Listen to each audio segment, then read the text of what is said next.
Alô? Alô? Que bacana, todo mundo me escutou, hein? Boa tarde, tudo bem? Eu sou Adão Casares, da APP, mas isso não tem muita importância, porque agora nós vamos falar do painel Inovação na Indústria de Comunicação, a busca por referências e repertório. Que nome bonito, hein? Nossa, parece... Em primeiro lugar, quero chamar meu amigo, meu irmão aqui no palco, Douglas Migueloff, diretor de Negócios e Inovação da Compasso Colab, diretor executivo da APP Brasil no Grupo de Educação e Desenvolvimento Profissional, tem mais de 20 anos de experiência em cargos de liderança em empresas nacionais e multinacionais, nos segmentos de bens de consumo e serviço, mercados de alimentos, logística, mídia e eventos. Através do Colab Innovation, a plataforma de conteúdo desenvolvido pela Compasso Colab está percorrendo os principais eventos do Brasil e no mundo sobre inovação, tecnologia e transformação, onde tem a oportunidade de presenciar, entrevistar e conversar com um grande número de pessoas, entre eles profissionais, palestrantes, especialistas, debatedores, entre outras personalidades em eventos como SXSW, Rio2C, Web Summit Rio, Rectal, Digitalx, entre outros. Por favor.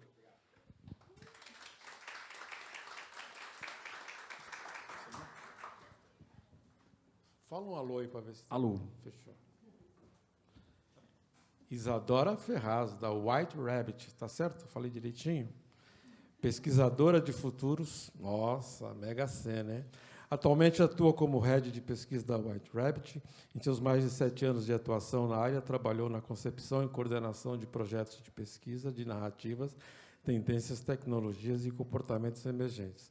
Possui ampla experiência na elaboração e condução de treinamentos em Foresight, espero que esteja certo, e Trends, assim como o desenvolvimento de novas metodologias e experiências autorais de futuros.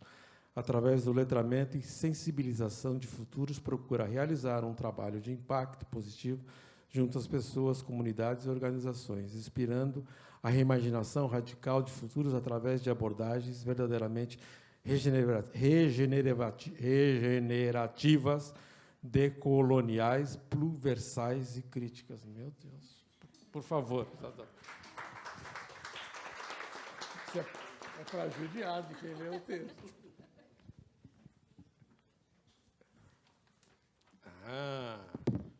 Paula Riso, E-Ideias.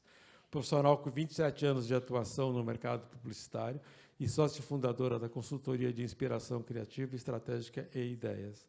Até abril de 2023, Paula era head de inovação da Globo, foi também diretora de inovação da DM9DDB e acumula passagem por outras agências como Macam, Ericsson, Fischer América, Loilintas e Ogilvy, sempre na área de planejamento estratégico. A Ideias trabalhou em seus mais de 15 anos para clientes como Elmap, BBDO, África, Loi, Dentson, DPZ, Neogama, BBH, JW Thompson, Léo Bonetti, Publicis, Bullet, Banco de Eventos, T-Market Store, Ponto de Criação, Natura, Mondelez, JBS, Diageo, Itaú Unibanco, Bradesco, Whirlpool, Unilever, entre outros. Por favor, Paulo. Pô, Paulo, você manda no mercado publicitário, hein? Eu achei que era o Nizam, o Lara, a turma da Almap, mas você é poderosa, hein? Obrigada, Adão. Oi, gente. E meu amigo Carlos Henrique, do Hacktown, é cofundador do Hacktown e um dos principais festivais de inovação em tecnologia e economia criativa da América Latina e co-CEO da Leucotron, empresa de tecnologia pioneira do Vale da Eletrônica em Santa Rita do Sapucaí, com 40 anos de mercado, é formado em publicidade e propaganda pela PUC Campinas, com especializações em marketing e gestão de instituições como Fundação Dom Cabral e Harvard. Atuou como estrategista por mais de 15 anos no mercado publicitário em diversas agências, desenvolvendo trabalhos para grandes marcas, além de ter sido corresponsável pelo Amplet, tá certo? Site que por mais de 10 anos foi referência em planejamento e estratégia no mercado publicitário brasileiro. Por favor, Carlos. E assuma o meu microfone. Muito obrigado. Obrigada, Adão. Adão Casares, obrigado pelas apresentações. Esse senhor aqui é uma das grandes referências da publicidade atual. Pesquise um pouco da biografia dele e vocês entenderão o que eu estou dizendo, principalmente na área de mídia. Gente, obrigado por estarem aqui, aceitaram o convite para esse papo que a gente vai ter com essa turma boa e para quem está nos assistindo aí na nossa gravação, que estará em breve disponível no site da APP. Esse papo a gente trouxe aqui para o Festap 2023, porque, de fato, a gente tem vivido uma grande transformação na publicidade. Né? A gente tem visto a sociedade mudar muito rápido, a jornada do consumo mudar muito rápida, e isso exige que a nossa profissão também tenha acesso a fontes de informação, a experiências, a trocas e novos conhecimentos. Muito obrigado.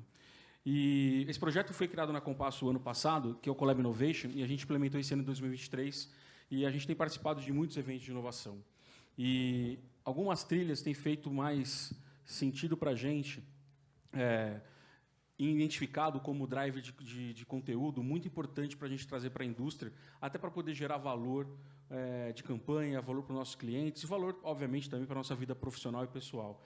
A gente tem muito discutido sobre Web3, metaverso, e o que isso impacta na nossa vida.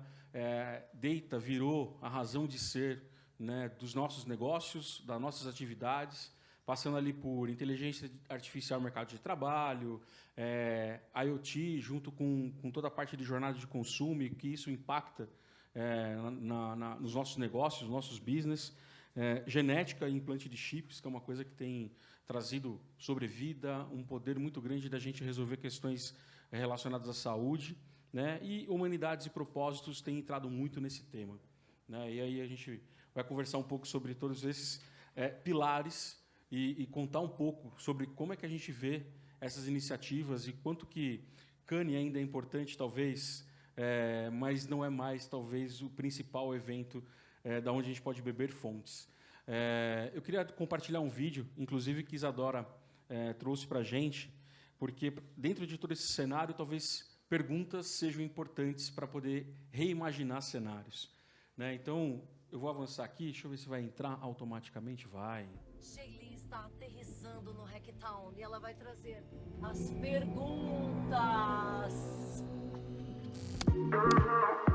E se eu estivesse numa conexão cerebral com as outras pessoas que estão no festival e ao mesmo tempo recebesse todas as informações que elas estão recebendo? E se a gente replicar o espírito de Luzia Renault para outras cidades pequenas e médias do Brasil? Ai, gente, tô toda arrepiada. E se aqui no Hacktown a gente conseguisse desenvolver conexões sinceras e que realmente pudesse levar para frente, a gente de fato trazer inovação aqui para o nosso país. E se eu vivesse hoje como se já fosse amanhã? E se a gente tivesse sempre feito as perguntas certas? E se não existisse mais dinheiro no mundo? E se a gente não tivesse divisões nas cidades? E se a cerveja ajudasse a emagrecer e fizesse bem à saúde? E se a gente pudesse fazer a diferença? E se existirem muito mais inteligências do que a gente consegue acessar hoje? E se a gente tivesse uma sociedade equalitária? E se tudo como a gente entende como o mundo é estruturado hoje em dia fosse diferente? E se, amores, a sociedade fosse mais leve? Esse é um trem muito importante. E se nós formos extraterrestres, ainda no astronauta? O que você acha dessa hipótese? Prefiro não opinar.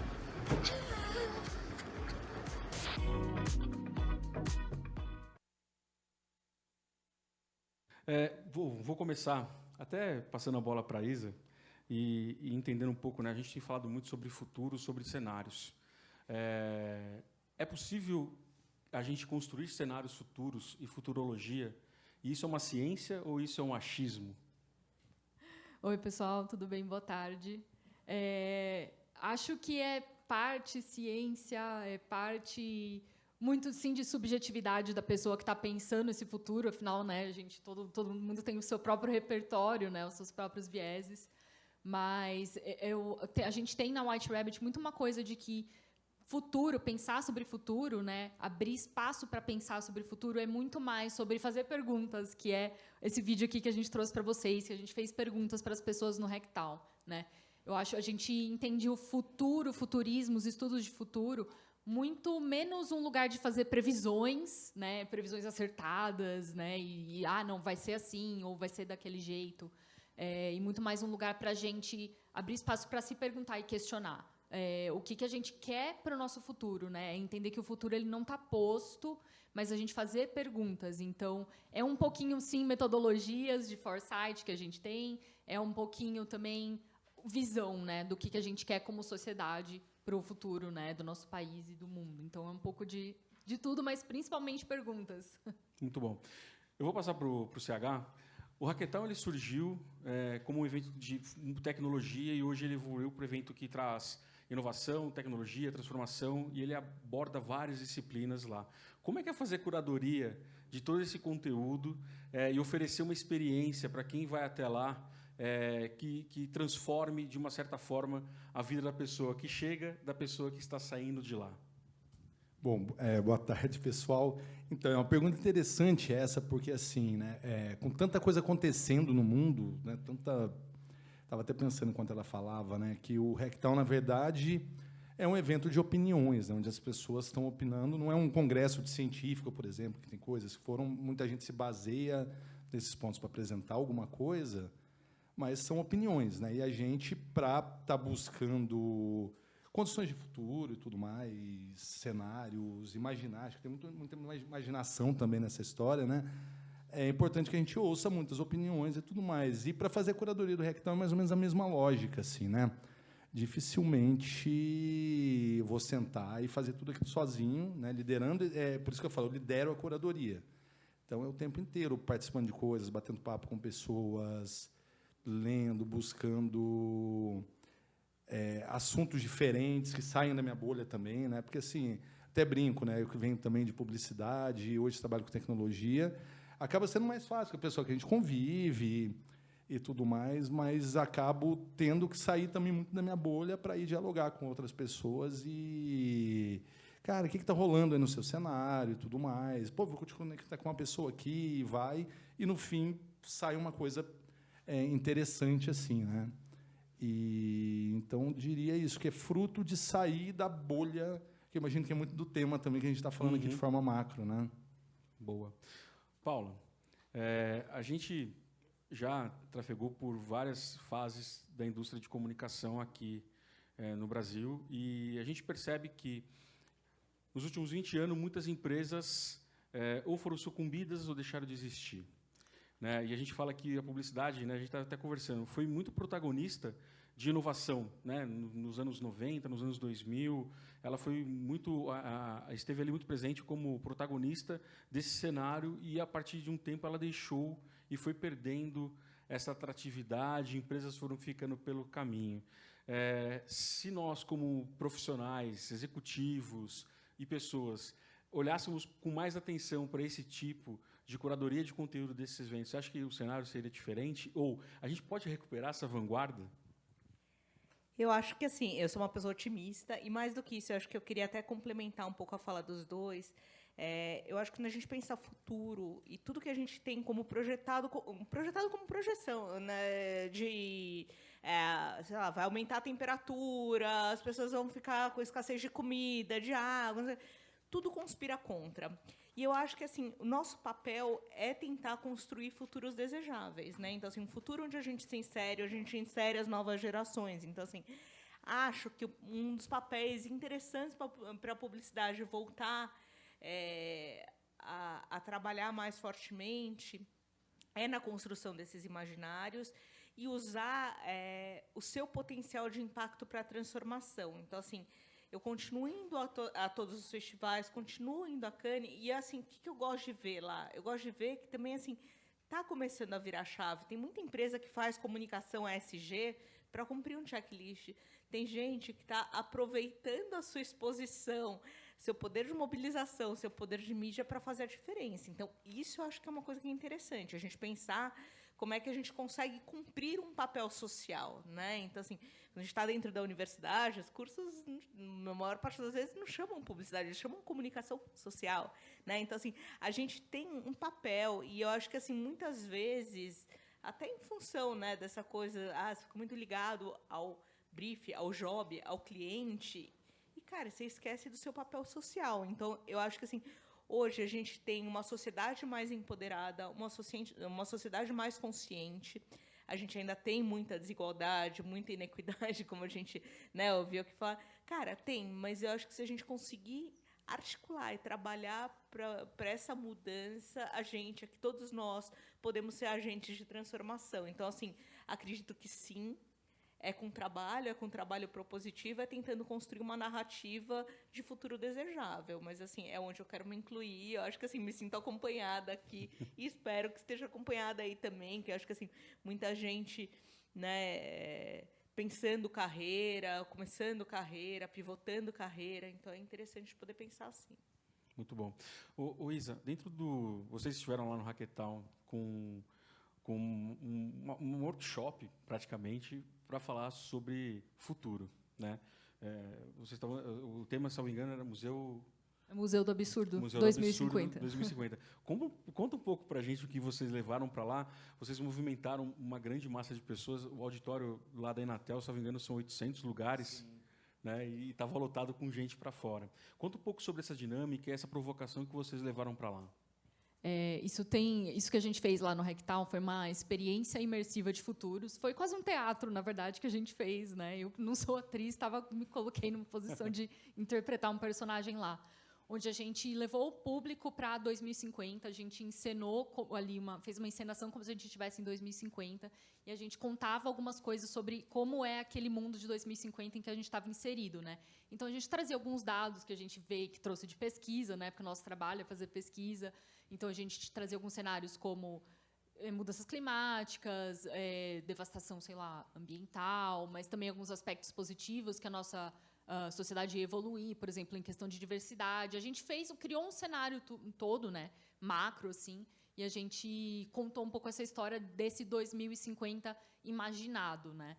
E aí a gente fazia um exercício era um museu do absurdo, porque a gente trazia artefatos que são de hoje, né, de 2020, 2023, como, por exemplo, uma garrafa de plástico, né, que é uma coisa absolutamente banal hoje em dia, e a gente pedia para as pessoas olharem com um olhar de 2050 como era absurdo que a gente consumia garrafa de plástico todos os dias, vários, e aquilo vai ficar centenas, se não milhares de anos no meio ambiente, né? E a gente traz vários objetos, vários artefatos que a gente fala históricos, né, naquele 2050, que são objetos banais de hoje em dia. Isso tem muito a ver com uma questão do contar histórias, assim. A gente acredita muito desse poder da narrativa, que eu acho que tem muito a ver com o que a Paula falou, assim. A questão do futuro, a gente vai muito pelas narrativas que contam para a gente, né? A gente sempre ouve as mesmas histórias sobre o futuro. Porque a inteligência artificial vai dominar tudo, ou porque, né, são sempre as mesmas histórias e a gente acredita e a gente fala, o futuro vai ser assim mesmo, né? Então, acho que o papel da comunicação e dos comunicadores é muito tomar esse lugar de protagonismo, de entender que histórias a gente está contando de forma consciente, né? O que a gente está falando sobre o futuro, né, da humanidade quando a gente conta as histórias? Que outras histórias a gente pode contar? Então, eu acho que é isso também. Eu acho que é uma boa... Foi muito bom isso que você falou, Paula. Foi bacana. Bom, Paula, lá no Hackathon esse ano você também participou de um painel que falava sobre Smart Ads for Smart Cities, né? Tipo, como é que as cidades podem estar envolvidas dentro de um contexto de publicidade e o que isso pode trazer de bom para a vida em sociedade. Conta para a gente um pouco do que vocês conversaram nesse painel. Acho que tem muito a ver com isso que eu trouxe na minha primeira fala, né? Então, assim, quando a gente fala anúncios inteligentes para cidades inteligentes, assim, que papel a publicidade tem dentro de um contexto de cidadania, né? De cidade, de tudo mais. Então, assim, eu pensei em alguns projetos que eu acho que eles trazem muito isso, e que é um pouco esse papel social da publicidade. Então, assim, trouxe alguns exemplos, né, de campanhas que eu levei. Então, assim, tinha um projeto... Bom, a gente está vivendo isso em São Paulo, esses dias, calor absurdo, né? Então, assim, eu trouxe um projeto de uma marca de cerveja dos Estados Unidos que percebeu que, assim, que algumas áreas ficavam muito quentes e as residências ficavam muito quentes porque os tetos eram pretos. Então, eles fizeram um projeto muito simples. É uma marca de cerveja que vende a ideia de refrescância, e eles fizeram primeiro outdoor de tetos, né? Então, assim, que você não conseguia enxergar porque era o telhado, eles pintavam os telhados de tinta branca, então tinham mensagens da marca que eram vistas por drone, enfim, era um factoide isso, mas, assim, que, de fato, o que eles fizeram? Eles baixaram a temperatura, né, de uma determinada região, e eles ensinaram as pessoas que fazer isso baixava a temperatura. Então, assim, também é uma coisa que é interessante. Então, eu sempre peguei esse projeto, peguei um outro projeto. A gente sabe que a cerveja muitas vezes é servida em garrafas de corâmbar, né? Porque não o calor, né? Tipo, a radiação solar não passa, etc. Então, eles pegaram na cidade de Arequipa, no Peru, que é uma cidade super quente, que tem índices de radiação super alto, e fizeram abrigos de ônibus a partir de garrafas de cerveja. Então, comecei a mostrar projetos como esse, um outro projeto também de plástico, de pesca de plástico, então onde você incentivava os pescadores a pescarem plástico dos oceanos, pagando o preço de um peixe por um determinado dia. Isso ajudava a conscientizar das ilhas de lixo e tudo mais. Então, assim, são projetos muito interessantes. E nessa onda do que a Isa trouxe de quando a gente pensa ficção científica, ela é totalmente distópica, né, gente? Então, assim, é uma coisa que você olha, você pensa e fala, puxa, sei lá, o celular só existe hoje porque alguém inventou o telecomunicador e, sei lá, de repente o cara de tecnologia foi lá e falou, pô, eu vou atrás daquela ideia. Mas se a gente pensar, as ideias que a gente tem para desenvolver hoje são terríveis, né, gente? A gente olha aí, a ficção não está ajudando muita gente. Então, assim, tem toda uma mudança de narrativa também. E aí eu tendo trabalhado na indústria do audiovisual mais diretamente nesses últimos 2 anos, tem uma questão de narrativas propositivas, da gente propor coisas que são interessantes para as pessoas pensarem e para refletirem. Eu trouxe um projeto que é interessante, que ele é mais para a distopia do que para a utopia, mas eu acho que ele traz uma coisa que é legal, que assim, a cidade de Copenhague é uma cidade que, enfim, vai ser muito impactada pelo aumento da temperatura e a subida das marés, né? Então, o que eles fizeram é o seguinte: a cidade toda ela tem bancos espalhados pela cidade que tem uma determinada altura normal. Eles começaram a espalhar uns bancos que tinham 1,5 metro acima. Então, assim, a pessoa, para subir, ela tinha que subir uma escada para subir no banco. E aí, espalharam pela cidade inteira. E isso gerou conversa na cidade. Então, isso eu acho que é uma coisa que é interessante. Esse é um papel social. E era um projeto de uma televisão lá da Dinamarca, que estava lançando uma série sobre mudanças climáticas e queria gerar essa discussão na cidade. Então, assim, uma coisa banal, né? Um banco de praça, um banco de rua, que, de repente, tem e gera o desconforto. E você fala, cara, tipo, daqui a uns anos a gente está sentando nesse banco, peraí, vamos parar e conversar. Então, acho que é um pouco disso que eu trouxe no painel, e acho que é esse o tipo de conversa que eu gosto de propor, que eu acho que isso leva a gente a lugares novos, né? Muito bom. Ô, Cega, assim, você é um grande consumidor também de eventos, né? Até para poder... O Hackathon foi inspirado no SoftBuy, até onde nos contam. Isso é verdade? A inspiração inicial, sim. Eu fui em 2014 para a XSW para um outro projeto e cheguei lá e falei, tudo que eu gosto está no mesmo lugar aqui, né? Tecnologia, música, criatividade e tudo mais. E aí voltei para Santa Rita, reuni com os meninos e, vamos fazer um negócio parecido aqui e tal. E começamos pensando assim, vamos pôr 100 pessoas, ter palestras em 4, 5 bares. A gente acabou na primeira edição com 600 pessoas, 15 lugares, palestras todas em bares. Aí, numa época péssima, que choveu e tal, aí a gente falou, agora vamos planejar legal. Fizemos uma segunda edição no mesmo ano, em setembro, numa época que não chovia, já com 3.000 pessoas. E daí, então, foi só o evento crescendo dentro dos limites da cidade, né, que foi o que a gente estava até comentando antes, que o Hackathon em Santa Rita, né, a cidade de Santa Rita do Sapucaí, uma cidade no sul de Minas que é polo tecnológico, é onde o evento acontece. Vale a pena pesquisar. Até no vídeo mencionou Luísa Renan Moreira. Vale a pena buscar também, que é a pessoa que lá no século passado, uma história bem legal, investiu na primeira escola, criou, né, a primeira escola de tecnologia de ensino técnico em eletrônica no Brasil e transformou completamente, né, não só a cidade quanto o país. E aí fomos crescendo. Na última edição a gente teve aí 10.000 participantes da conferência por dia, fora os shows abertos e tudo mais. Mas, assim, a inspiração inicial foi a XSW, né? Depois, assim, acaba o evento, vai com a própria vocação, no ambiente que está inserido e tudo mais, vai ganhando uma vida própria e virando uma coisa super autêntica, né? Mas a inspiração inicial, sim, e hoje, assim, a inspiração em todo lugar, assim, né?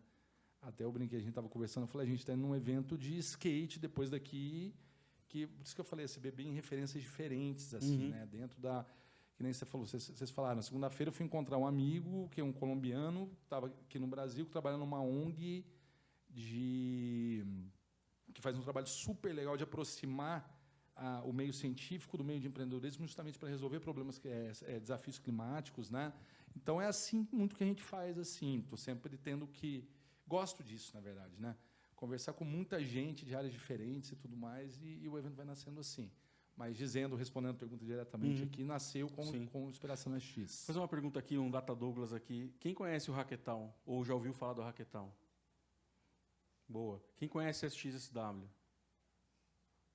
Quem conhece o Web Summit? E quem conhece, já ouviu falar de Cannes Lions?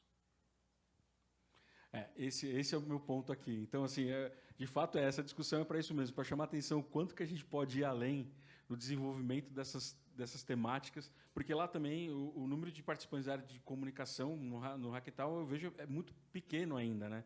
Poucas pessoas, por exemplo, de agência, você acaba encontrando algumas pessoas, Paulo também conhece bastante desse mercado. Como é? Os planejadores vão. Os planejadores vão, né? Vão em peso. Mas o pessoal de criação não vai, mídia não vai.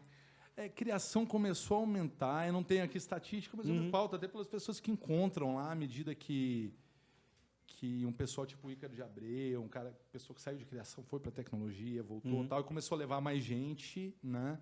Mas se a gente pega na estatística ali, eu não tenho de cabeça, mas principalmente na porcentagem de estudante, muito pouco estudante de publicidade. De publicidade, pouco mesmo, comunicação. assim. E você estava comentando, não sei se pode falar ou não, mas sem dar nomes, né? Mas você estava falando assim, quando a gente fala de startups, e lá você tem uma grande área de startups, você estava falando dos founders, né? Isso é bem interessante, né? Tem a ver com questões de carreira que a gente estava falando a partir da formação de publicidade. Né? E aí eu comentei com o pessoal que um patrocinador rodou uma pesquisa com 150 startups que estavam no evento. E startups assim das mais diversas áreas, coisa bem tech mesmo, assim, com sistema de monitoramento no campo, com drone, coisas assim, até coisas mais ligadas a impacto ambiental, enfim, economia criativa, né? Então, bem amplo. Mas 70% dessas startups tem, pelo menos um dos founders, um publicitário de formação. Isso é bem interessante. Ou seja, a gente está buscando desenvolver negócios em outras áreas, em outras frentes, até porque ou a gente não encontra o nosso espaço no mercado atual, ou, de fato, a gente está disruptando e gerando novas experiências que o mercado não consegue absorver, né? Não sei se vocês concordam com isso. Sim. Paula, deixa eu fazer uma pergunta. Você acompanha muitas empresas e dá consultoria para muitas empresas, e você estava recentemente, né, numa das principais veículos de comunicação no Brasil. O quanto que a inteligência artificial, de fato, ela é uma ferramenta para a gente hoje olhar e aplicar e ter bons resultados com ela no desenvolvimento pessoal, profissional, e o quanto que ela talvez possa gerar uma certa miopia de negócio e a gente deixar muitas coisas passarem e perder, às vezes, o time do mercado e perder as oportunidades de negócio acontecer. É um tema super novo. Eu acho que tem questões, eu acho que assim, tem até questões éticas, tem questões morais do uso de inteligência artificial que não estão suficientemente claras, né? Eu acho que assim, aquele negócio de tentar brecar o avanço da inteligência artificial generativa, o lançamento para mercado de algumas soluções que ainda não estão exatamente testadas. Eu acho que assim, ainda é um campo ainda arenoso, mas eu acho que a gente, como pessoas de comunicação, a gente tem que estar ligado em tudo. O que eu sinto é assim, as agências de propaganda e o mercado como um todo tiveram... E eu não acho que foi uma miopia, eu acho que foi uma escolha mesmo, de não achar ou de não querer ver que o digital seria disruptivo. Então, acho que assim, perdeu um bonde lá atrás. Uhum. Eu acho que muito em função de tentar preservar ao máximo o modelo de negócio que era muito rentável, que ainda é muito rentável, né? Hoje as margens são menores, muito menores, mas ainda é um negócio, né? Então, assim, hoje a gente está se vendo numa situação de, puxa, não demos os passos que deveríamos ter dado. Eu não enxergo hoje, né? Assim, tanto do ponto de vista de agências como dos clientes, a inteligência artificial sendo alvo realmente de estudos e prototipações como deveriam ser, né? Então, assim, mesmo na academia, né? Então, eu acho que assim, já é um assunto. Então, assim, cara, cara, legal, vamos lá testar um Midjourney e um DALL-E, vamos ver o que isso está fazendo, vamos entender como isso pode entrar no meu negócio, né? Quando a gente vê, eu publiquei recentemente, até você chamou a atenção, falou, cara, esse estudo da McKinsey e tal. Quando você vê, por exemplo, a McKinsey lançou um estudo mostrando que uma das áreas de menor investimento e de mais resultado rápido seria tipo dentro de marketing, por exemplo. Então, assim, você pega uma jornada de consumidor, você vai pegar coisas mais simples mesmo de BI, né, ou de CRM, onde você pode implementar e colher resultado. Eu não, mesmo que você não vá usar, eu gostaria de ver as pessoas utilizando mais, analisando mais, estudando mais, né, colocando para teste, vendo. Então, assim, acho que ainda está muito incipiente, muito pouco corporativo e muito da iniciativa de cada um. A não ser, claro, assim, as big techs que têm isso como foundation do próprio negócio, né? Mas não é exatamente as startups que já estão nascendo com esse olhar e falando, cara, tipo, então, aqui tem um negócio, a gente pode desenvolver, não sei. Da minha percepção, eu acho que assim, é um segundo tema para a grande publicidade, talvez perder um bonde de novo, e não sei, né? Eu não sei, quem aqui já usou inteligência artificial, alguma ferramenta para produzir algum trabalho, para automatizar alguma função? O Tiagão já é nativo digital das antigas ali. Pois é, e isso eu acho que é uma coisa, assim, as pessoas exploram muito pouco a aplicabilidade do dia a dia, né? E, de fato, a gente não vê a academia discutindo inteligência artificial, enfim, pelo menos com os professores, o Regi faz parte lá do nosso projeto na área de desenvolvimento, a gente vê quase zero, né, professores com laboratórios para aplicar, de fato, ferramentas de tecnologia para ajudar a identificar oportunidades de melhoria de processo, eventualmente ajudar, né, na exponencialidade de ideação, prototipagem e tudo mais. Está nas salas, mas, de fato, assim, você não vê um... Boa. A gente consegue usar alguma ferramenta de inteligência artificial para projetar futuro? Olha, eu acho que é um pouco o que a Paula falou, que a gente está no momento de experimentação, né? Porque não faz nem um ano que a gente tem o ChatGPT aí em mãos, então está muito nesse estágio de fazer testes, né? E a gente, assim, eu acho que futuros, assim, eu acho que ela tem como ser uma boa ferramenta, mas eu acho que, no final das contas, para a gente não cair no óbvio e nas mesmas histórias que a gente conta sempre, eu acho muito importante o fator humano sempre pesar mais. Mas a gente, por exemplo, tem feito experimentos, sim, sabe? Eu acho que, por exemplo, vou dar um exemplo do que a gente fez, inclusive, a partir do Hacktown, que a gente estava lá e que a gente fez alguns workshops de Questione o Futuro, que a gente fez junto com o nosso cliente, Unilever, lá. E aí a gente pegou todo aquele insumo das perguntas que as pessoas geraram sobre o futuro, que, né, a gente pediu para eles reimaginarem, por exemplo, o morar, né, como a gente está dentro da nossa casa, que produtos que a gente usa para alimentação, para cuidado, beleza. As pessoas geraram muitas perguntas, hipóteses e, né, ideias.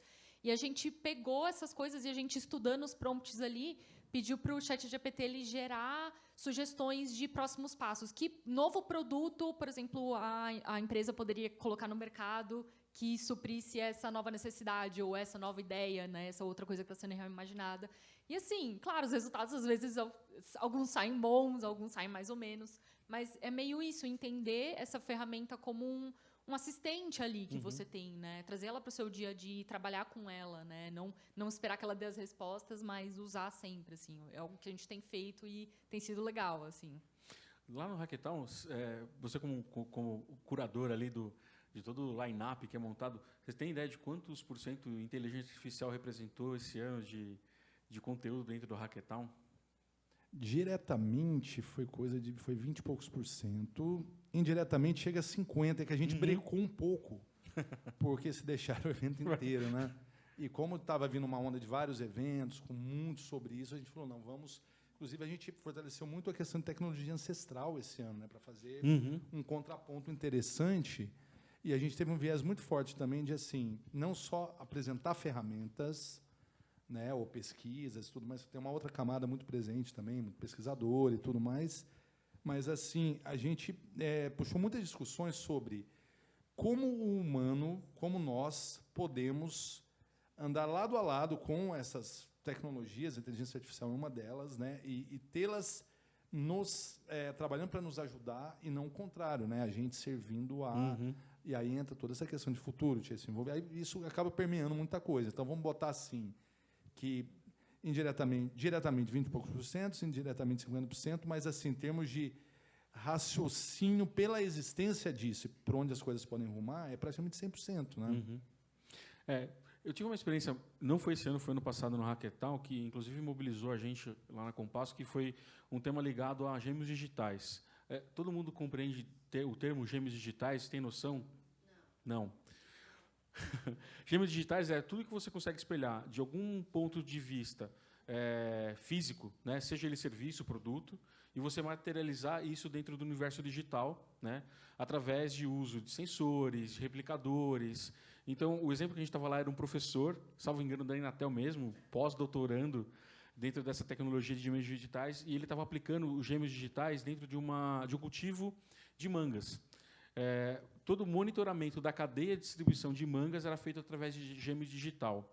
Então, eles faziam a manga em impressora 3D, uma unidade, colocavam um monte de sensor dentro dessa manga. Essa manga era medida emissão de gás, temperatura, com GPS, geolocalização, e através de blockchain, subindo no metaverso. Assim que era colhida a manga, eles colocavam numa das caixas do transporte desse gêmeo digital e ele monitorava todo o trajeto, desde o produtor até a distribuição na Europa, por exemplo. O que isso traz do ponto de vista de negócio? Segurança, rastreabilidade, né, por ser blockchain, total transparência do que estava acontecendo com os registros ali daquele sensor, que era o gêmeo digital das outras mangas. E a reboque disso no negócio, além de ter todo o dado, toda a rastreabilidade sendo monitorada ali quase que 24/7, o ganho de escala e redução de desperdício, de redução de custo de logística, e todos esses pontos positivos que eles trouxeram através de um machine learning, fazendo aprendizado de tudo aquilo para gerar parâmetros do que seria uma coisa padrão, né, dentro desse novo trabalho, o quanto que eles conseguiriam reduzir, por exemplo, de seguro, né, o quanto que a garantia da entrega, que muitas vezes acabava, o navio está parado aonde, né, está no meio do oceano, onde ele está, qual a temperatura que isso sofreu, né, às vezes perda chegava a ser de 20%, 25%. Por quê? Porque o container desligou em algum momento a geladeira e fez com que o processo de amadurecimento acelerasse. Então, eles começavam a ter também ações corretivas, né, ou preventivas, no caso, para poder minimizar esse risco. Então, o gêmeo digital, hoje, ele pode ser com IoT e com a popularização de chips que vão estar embalados cada vez mais dentro do nosso tênis, dentro da nossa roupa, por começar a ficar mais baratos e começar a estar de forma mais integrada no nosso dia a dia, em embalagens, né? Supermercados que hoje não tem caixa, que você vai na prateleira, pega, põe na sacola e sai andando e faz o pagamento automático por débito, ele usa um chip, ele usa o RFID como plataforma. E aí você vai fazendo esse espelhamento digital dentro de blockchain, operando isso. Então, você tem tanto o mundo físico ali real, palpável, quanto você consegue colocar esse inventário todo dentro de um metaverso e transformar isso numa plataforma de blockchain para fazer registro e ter ali, de fato, acompanhamento do que está acontecendo. Então, essa realidade de hoje, né, ela move muito. E, por exemplo, um tema desse, eu vejo muito distante, às vezes, da área de comunicação e da publicidade, né? Então, por isso que a gente quer trazer um pouco aqui do Alerta. Trabalhos, né, de publicidade, referências profissionais são bem-vindos, mas a gente estava até falando, Paula, né, sai um pouco da rota, né, Carlos? A gente estava falando, sai um pouco do seu ambiente e vá buscar referências em outros ambientes. Vá buscar referências de coisas que estão acontecendo que não necessariamente dentro ali das áreas estruturais da publicidade, né, criação, mídia, e atendimento, planejamento, o digital, né, como solução estratégica de comunicação, e vá buscar referências, amplie as suas referências, para que, de fato, a gente possa, assim como eles têm falado, ser propositivo numa entrega de comunicação mais assertiva, mais inclusiva, né, que provoque a sociedade de uma certa forma, para você ter ideias que chamem a atenção para pilares de meio ambiente, né, de inclusão social. Enfim, acho que esse painel aqui é para a gente levantar essa bola. Já levantaram uma plaquinha ali de considerações de 10 minutos. Eu queria abrir para as considerações finais. Isa, o futuro, ele é bom? É uma pergunta. Bom. Eu acho que a gente tem que pensar no futuro muito como a gente... Vamos pensar, 30 anos atrás, né? Se a gente olhar para hoje está melhor do que 30 anos atrás, está pior, está meio que a mesma coisa. Eu acho que é uma mistura, né? Acho que tem algumas coisas que estão melhores, algumas coisas que estão piores, algumas coisas que estão meio parecidas. Eu acho que não dá para a gente lidar nas polaridades, né? Uhum. A gente tem que tentar, né, fugir das polaridades das distopias e também das utopias, que elas são muito legais para provocar a gente a imaginar, mas acho que nem aqui nem lá, assim. Eu acho que é tentar expandir mesmo o nosso repertório, como vocês estavam falando, você estava falando agora, né, de olhar para outras coisas além da nossa área, né, para a gente conseguir vislumbrar o futuro assim dessa forma mais realista, para além dessas histórias que a gente ouve sempre, né. E eu acho que aí, muito falando de festival, né, a gente tende a ir nos festivais que são da nossa área, né, mas eu acho que é algo legal do Hacktown, que eu acho que eu, como veterana de festival também, e acho muito legal do Hacktown, quando eu vou em palestras, né, tipo no Hacktown, de assuntos que eu não conheço, de pessoas que não são da minha área, de coisas que eu nunca ouvi falar, elas acabam sendo muito mais enriquecedoras, assim, para mim. Eu acho que isso é verdade para todo mundo. No SXSW é a mesma coisa, né, por exemplo.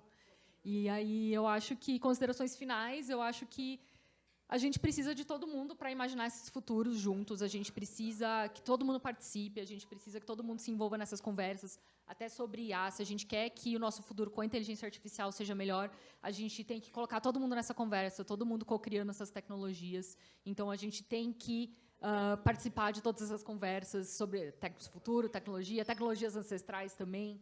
Eu acho que é isso. Então, acho que fica também um convite, né, para todo mundo para fazer isso. Paula, para que a publicidade ou a comunicação não perca o bonde de novo, como aconteceu há 20 anos atrás com a entrada da internet, né? A gente viu, às vezes, assim, eu vivenciei isso, né?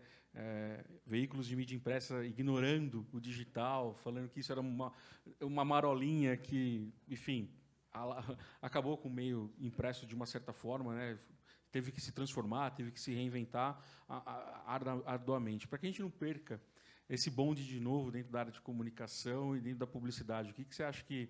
Qual que é a orientação que a gente daria para quem está aqui, quem está ainda no banco da universidade, para se alertar e ficar atento? Queria só voltar assim, queria só voltar para essa pergunta do vai ficar bom. Eu acho que nós vamos fazer ficar, nós. Porque acho que é sobre isso, sabe? Nós vamos fazer ficar legal, porque cabe a cada um. E aí, respondendo à tua pergunta, eu acho que assim, mais do que a gente não perder o bonde, é a gente significar nosso trabalho. Então, assim, nós estamos aqui, nós estamos estudando isso, nós estamos trabalhando com isso. Cara, vamos levar, né? Vamos fazer isso ficar mais sério, vamos fazer isso ter mais impacto. Então, assim, seja através de tecnologia, seja através de sei lá, de inteligência, de sacada, de perceber como juntar coisas diferentes para um resultado otimizado. Vamos fazer isso ficar bom para todo mundo, né? Vamos fazer uma sociedade mais justa, vamos fazer as pessoas participarem mais. E acho que assim, e vamos abrir nosso olhar, porque eu acho que é isso. Quando a gente olha, tem coisas, e isso a gente vê muito nos festivais. A gente não precisa viajar para ver os festivais. Se a gente puder, tanto melhor, né? Mas assim, tem muita coisa publicada, tem muito case, tem muita curadoria já feita. Então, assim, dá para a gente ver através dos olhos dos outros, dá para a gente buscar, né? Olha, eu vi essa referência, a pessoa falou dessa referência, vai atrás, eu acho que isso é muito legal. E tem soluções que são tão simples. Queria contar só uma rapidinho, porque assim, que eu acho que é legal. Eu estava falando muito sobre tecnologias que são muito simples, né? Então, assim, eu vi um dos projetos que mais me chamou a atenção nos últimos anos. Eu vi ele em novembro do ano passado no Web Summit, uma pessoa a presidente de uma empresa de design falando, olha, a gente fez um projeto de inclusão para a Procter, que é assim, cara, tipo, eles têm linhas de shampoos e tudo mais. O que eles fizeram? Cara, tipo, hoje cerca de 1 bilhão de pessoas no mundo tem algum tipo de deficiência, algum tipo de déficit e tudo mais. Então, cara, isso aqui não é um nicho, isso é uma realidade. Então, ele falou assim, eles colocaram uma etapa a mais no processo de embalagem, onde eles fizeram uma impressão em alto relevo, e onde era o shampoo, você tinha bolinhas, e quando era o condicionador, você tinha listrinhas. Isso é uma coisa que é interessante, porque você não precisa ter deficiência visual nenhuma. Você está embaixo do chuveiro, qualquer qual, não sei. Então, se você passa, tem uma coisa que é boa para todo mundo e é boa para a empresa e cumpre uma pauta ESG. E é uma adaptação mínima da linha e que faz muita diferença na vida das pessoas. Então, assim, queria deixar um pouco esse recado assim para vocês, que às vezes as mudanças elas são muito simples. As ideias são muito simples de ser implementadas, mas precisa ter esse olhar, essa vontade, esse desejo de promover impacto. Então, acho que assim, se a gente fizer uma coisa que vira a chave, cara, está fazendo sentido. E aí faz sentido para a gente também, né? Então, é um pouco por aí. CH, a gente já tem data para o Hackathon de 2024 ou não? Ainda não, em breve teremos. Mas provavelmente vai ser ali entre agosto e setembro. Mesma época. É só o final de semana exato que a gente ainda depende de algumas variáveis, mas vai ser bacana. E convido todos a seguirem nosso perfil no Instagram, acessar, ver do que se trata e tudo mais, que é bem bacana. Eu queria botar até um ponto aqui para fechar, claro, que é o seguinte. Né, a gente está falando de futuros desejáveis, que a gente pode transformar, da tecnologia. E esse tipo de evento ele é legal, porque assim, a gente não faz nada sozinho. Eu também sou publicitário, eu trabalho com tecnologia, mas eu não sei programar. A gente tem coisas que a gente pode agregar, mas a gente precisa de pessoas que trabalham com outras disciplinas. Mas, para que isso aconteça, a gente primeiro precisa conhecer todos os lados, né? Não é saber ali, pô, eu sentar, vou programar e tudo mais, mas saber. Como você falou sobre gêmeos digitais muito bem, mas não é um engenheiro que está. Não, né? longe disso. Mas é importante, é muito importante isso. Então, esse tipo de evento é uma oportunidade muito legal para dialogar mesmo com outras pessoas, conhecer outras frentes, que se juntando é como a gente pode realmente fazer coisas que vão ressignificar, vão transformar e vão fazer a diferença. Né? Então, queria comentar isso aí. Valeu. Beleza. Bom, primeiro eu quero agradecer enormemente a participação de vocês, abrir a agenda para estar aqui nesse sábado. Né? O CH, acho que vive entre São Paulo e Santa Rita, mais aqui. Mas, assim, eu recomendo vocês, quem puder, estar no Hackathon o ano que vem, assim, um festival que abre mentes para todos os níveis de consciências da nossa vida. Seja pessoal, profissional, o envolvimento que se tem ali, a opção de participar de muitas atividades faz com que o evento seja super rico. Então, vale muito a pena. Paula, obrigado pela participação. Isa, obrigado. CH, obrigado. Mas gente, boa tarde, boa continuidade aí de Festap. Valeu, pessoal. Ótimo evento.